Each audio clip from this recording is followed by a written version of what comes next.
పోలవరం ప్రాజెక్టుకు బడ్జెట్లో 12,157 కోట్ల రూపాయలను కేటాయించారు. పోలవరం బ్యాలెన్స్ గ్రాంట్ 12,157 కోట్లుగా కేంద్రం వెల్లడించింది. ప్రాజెక్టు సవరించిన అంచనాలు 30,436 కోట్లకు కేంద్రం ఆమోదముద్ర చేసింది. 41.15 మీటర్ల వరకు నీరు నిలిపేందుకు పోలవరం ప్రాజెక్టు నిర్మిస్తున్నట్లు కేంద్రం వివరించింది.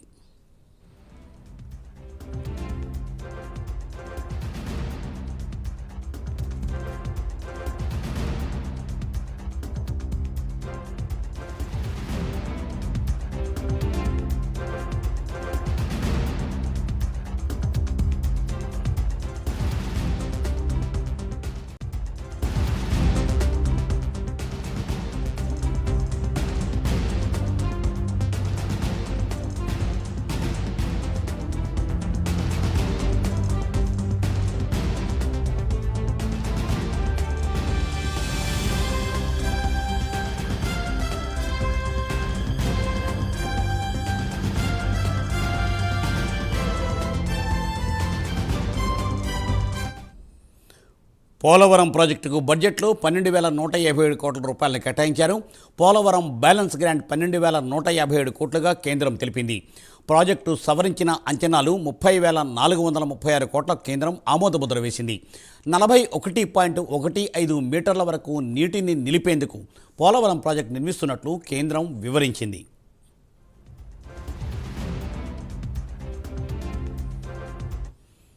రైట్, దీనిపై మరింత సమాచారాన్ని, తాజా అప్డేట్స్ను ఏలూరు నుండి మా భాను అందిస్తారు. మా ప్రతినిధి భాను. రైట్ మూర్తి, ఆంధ్రుల జీవనాడిగా కొలుస్తున్న పోలవరం ప్రాజెక్టు ఏదైతే ఉందో, కూటమి ప్రభుత్వం వచ్చిన దగ్గర నుంచి కూడా పోలవరం ప్రాజెక్టు పనులు వేగవంతమైనని చెప్పొచ్చు. ఈ నేపథ్యం చూసుకుంటే ఇప్పుడు కేంద్ర బడ్జెట్ లో కూడా పోలవరంకు మిగులు ఏదైతే ఉందో 12,157 రూపాయల 53 కోట్లు కేటాయింపు పోలవరం బ్యాలెన్స్ గ్రాంట్ ను కూడా రిలీజ్ చేయడం అయితే కూడా జరిగింది. ఈ నేపథ్యం చూసుకుంటే మొన్న రిలీజ్ చేసిన 986 కోట్లు, అదేవిధంగా ఏదైతే కాపర్ డ్యామ్ కి కానీ, అదేవిధంగా గ్రీన్ డ్యామ్ కి కానీ లోపల ఉన్న ఎత్తు లోపల భూమిలో చేసే ఏదైతే గొట్టం లాంటిది ఏదైతే ఉందో దాని గురించి కానీ, దానికి ఎంతైతే ఖర్చు అవుతుందో ఇది ఖర్చు అంతా కూడా కేంద్ర ప్రభుత్వం భరిస్తుందన్న నేపథ్యంలోనే ఉన్న ఇప్పటికే పోలవరం సవరించిన అంచనాలు అంటే గత ప్రభుత్వంలో అంటే 2019 నుంచి 2024 వరకు ఉన్న వైఎస్ఆర్సీపీ ప్రభుత్వంలో జరిగిన ఏదైతే తప్పిదాలు ఏదైతే జరిగాయో, ఎక్కడైతే పోలవరం ప్రాజెక్టు డ్యామేజ్ జరిగిందంటే హెవీగా కురిసిన వర్షాల వల్ల, వరదల వల్ల ఏదైతే కాపర్ డ్యాము, అదేవిధంగా ఎత్తులో ఉన్న ఆ డ్యామ్ ఏదైతే దెబ్బతిన్నదో వీటన్నిటిని కూడా పునఃపరిశీలించి విదేశీ బృందాలు ఇవన్నీ కూడా పరిశీలించి వీటన్నిటిని కూడా మళ్ళీ పునర్నిర్మించాలని చెప్తున్న నేపథ్యంలో వాటికి కూడా 30,436 కోట్లు ఆమోదించామని చెప్పే పరిస్థితి కూడా ఇక్కడ కనబడుతుంది. 41.15 మీటర్ల వరకు నీరు నిలిపేందుకు నిర్మాణాన్ని తెలిపామని చెప్పిన కూడా కేంద్రం చెప్పింది. ఇప్పటికీ ఫస్ట్ గాంచి ఇప్పుడు దాకా కేంద్రం తన మాట మీద నిలబడింది.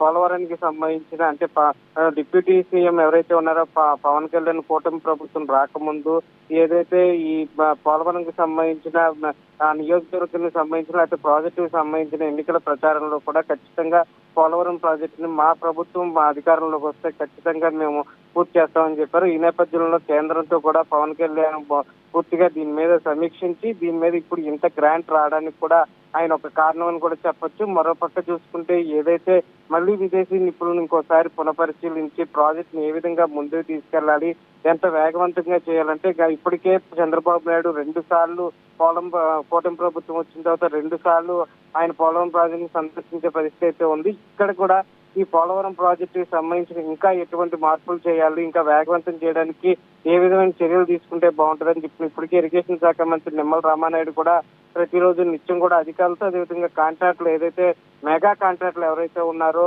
ఈ పోలవరం ప్రాజెక్టు సంబంధించిన కాంట్రాక్టులు ఎవరైతే ఉన్నారో వాళ్ళందరితో కూడా సమీక్షిస్తున్నారు. ముఖ్యంగా చూసుకుంటే కేంద్రం ఈ రోజు బడ్జెట్ లో దీని ప్రస్తావన తీసుకురావడం, ఏదైతే బ్యాలెన్స్ ఏదైతే ఉందో దాన్ని కూడా రిలీజ్ చేస్తామని చెప్పడం కూడా పోలవరం ప్రాజెక్టు వేగవంతంగా అవుతుందని ఒక ఆదర్శంగా నిదర్శనంగా తీసుకునే పరిస్థితి అయితే కూడా ఉంది. Murali, thank you Bhanu, thanks for update.